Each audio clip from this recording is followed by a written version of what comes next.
All right, today we're going to talk about a little snippet of advice again for INFPs, and careers and things like that. That's Margaret. Oh yeah, sorry, hi. I'm just kind of vibing back here, don't mind me. Yeah, taking her to school in the morning. It's like, yeah, you know what? This is probably a good way to get some of this stuff, content is just do some videos on the way to school and whatnot. But I'm going to use, some of these examples from personal experience. And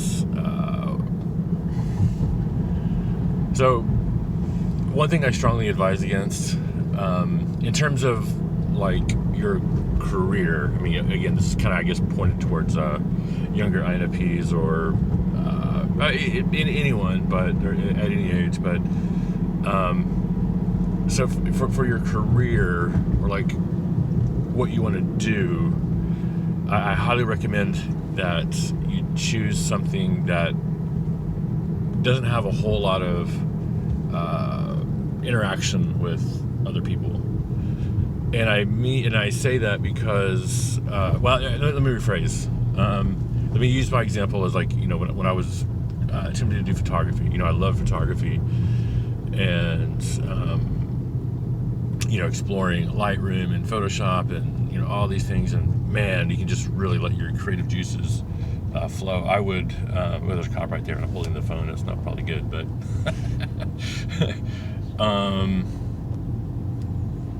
like personally, I would find my creativity would go through the roof when I would have a couple of beers and like I would go to soccer games and oh gosh, it's just anyways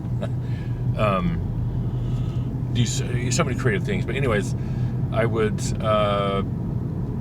people would tell me, like all people who like maybe venture into photography is like, oh wow, you're really good, you should think about being a photographer, blah blah blah. And so I was like, yeah, what, let me give it a shot, and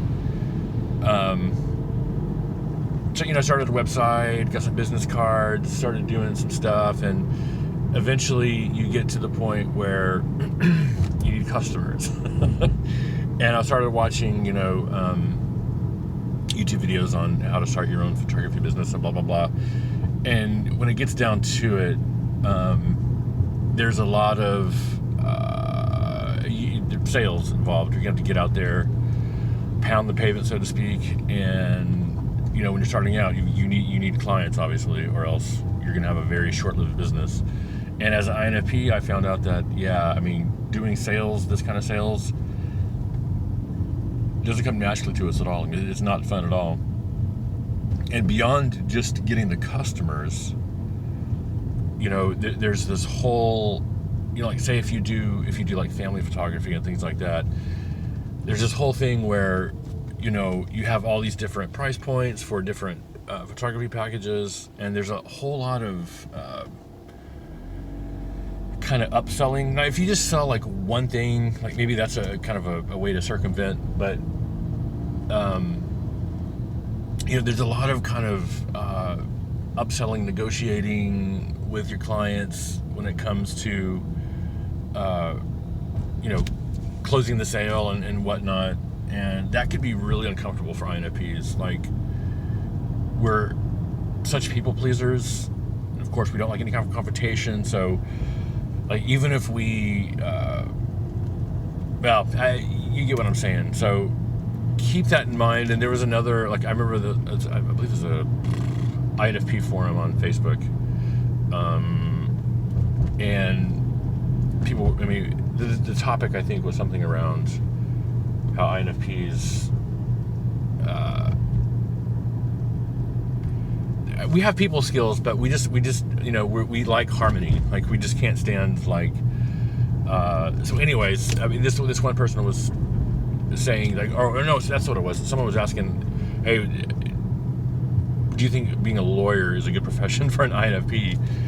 And I was like, wow, like this must be like someone who just found out they're INFP, because all INFPs know that, man, a lawyer is probably one of the worst fields you can get into, unless you're like doing something like something behind the scenes, like you're just doing research or something like that.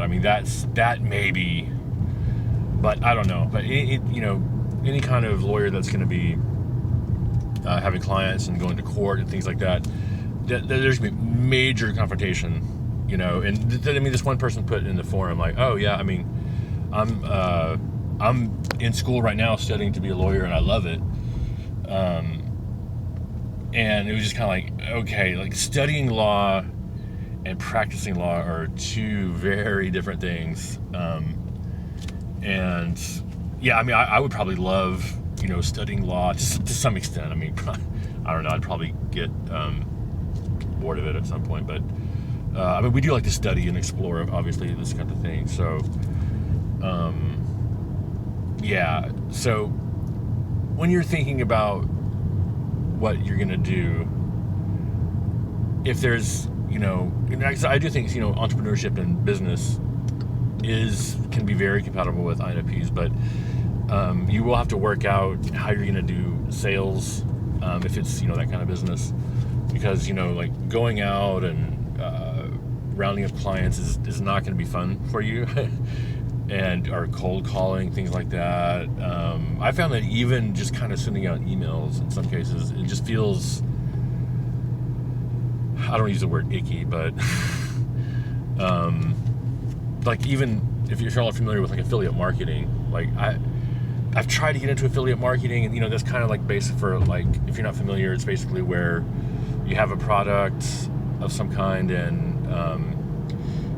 you link to it, and if that person buys it, you get a cut. And a lot of times, a lot of affiliate marketers do not like disclose that it's an affiliate link and you might make some money. And like, I think if I was, well, you know, the long story short is like, it is very profitable. And I mean, I haven't done it myself, but people make ridiculous amounts of money doing affiliate marketing, and but it's just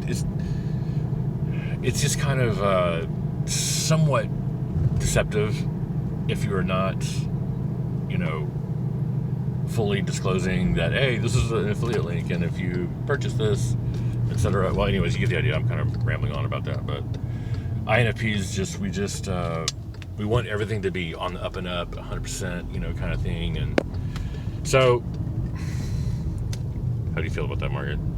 Oh, you mean about what you were just talking about? Well, in general, like, remember, she's an ENFP, so if you're an ENFP, for example, like, you're going to be a whole lot better with, like, customers and meeting people, but, right? Well, I suppose. She's studying graphic design, so I think graphic design would be awesome for INFP and ENFPs.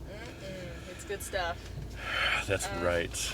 Yeah, but I have a lot of stuff to do, so I'm gonna head out now. Yeah, I know. She's Thank super you. busy. Okay. See you later. Love you. Bye-bye. Okay, bye. Hold on, let me grab some stuff. Yep. I probably will Alright, gonna grab on this real quick. shut this down. Okay, thanks for the ride.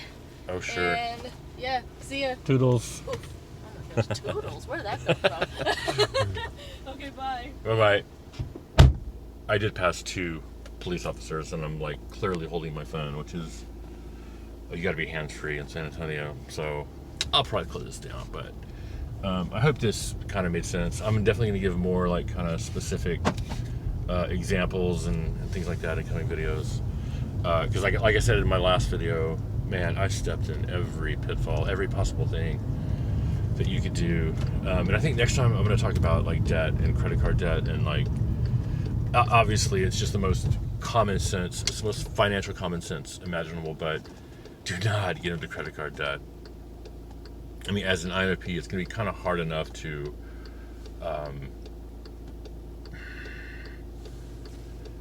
do well financially already. So, I mean, if you do slowly start getting into debt, it's hard enough for people who are extremely industrious and can make can pull in large incomes. Even for them, it's hard to get out of credit card debt. So, and I'll explain more why that's so important, for INFP in my next video. But I don't want to get a ticket, so I'm going to go and close this down.